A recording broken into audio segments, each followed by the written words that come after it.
Strike చేయన్నా.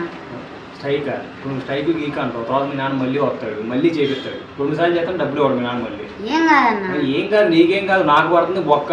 నేను మొత్తం తిప్పకూడదు కూడా అదే సెట్ అయిపోతుంది. ఏం చేసావా మా వాడు కటింగ్? కొట్టేగా బానే. ఏం చేసింది అంతా జుట్టు ఎదరచడం? ఏం కొట్టాలి? ఏముంది అక్కడ కొట్టడానికి? చూసావు ఎదర అసలు ఎంత ఉందో? ఏంటి తీయాలా? ఆల్రెడీ డిప్ప కటింగ్ చేసాగా. ఆ ఎదర కూడా కచ్చే దగ్గరకు అయిపోవాలి. సర్లే రారా కూర్చో. వీడు మా నాన్నలాగే ఉన్నాడు. ఏం చేస్తుంటావు అన్నా? భగవంతుడా, మళ్ళీ అదే ప్రశ్న. ఐటీ. ఐటీ శాలరీ ఎంతన్నా?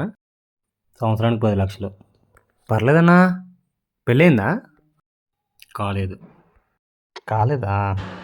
ఏమైనా ప్రాబ్లం ఏంటి? నీకు ఎందుకే నా పర్సనల్ విషయాలన్నీ అడుగుతూ ఉంటావు? ప్రాబ్లం నీకు ఎందుకు అసలు? మా బార్బర్ షాప్ కొత్త చాలు, ఏం చేస్తాం ఏంటంటే ప్రతి ఒక్కడు అడుగుతాడు, ఎక్కడికి వెళ్ళాలని ఇదే ప్రాబ్లం అయిపోతుంది. ఎందుకలా సీరియస్ అవుతావు? ఏదో ఊరికే అడిగాను, దానికి సీరియస్ అవుతావేంటి? నిజంగానే ప్రాబ్లం ఉంది, అందుకే సీరియస్ అవుతున్నాడు. అన్న ఏంటి కటింగ్ షేవింగ్? కటింగ్ చేయమన్నా. ట్రిమ్మింగ్ చేయమంటావు లేకపోతే షేవింగ్ చేసేయమంటావు? ట్రిమ్మింగ్ చేయి. అదే ట్రిమ్మింగే బెటర్ అన్న, ఫేస్ ముగిపోతాయి. ఏంటన్నా ఈ మధ్య రావడం మానేసావు? నేను 5 రోజులున్నా. అవునా? ఎప్పుడు వెళ్ళు? మొన్న వెళ్ళి నెల అవుతుంది. ఏం పని? సాఫ్ట్వేర్ జాబ్ వచ్చే మనకి. పర్లేదన్నా. ఎంత శాలరీ ఎంత వస్తుంది? 1 lakh వస్తుందన్నా. పర్లేదన్నా. అవును ఏంటి ఈ మధ్య అసలు కనిపించలేదు మీ ఓడి, మీ ఫ్రెండ్ గారు ఉంటాడు కాదు? ఆయన కూడా ఇద్దరు జాబ్ వచ్చింది.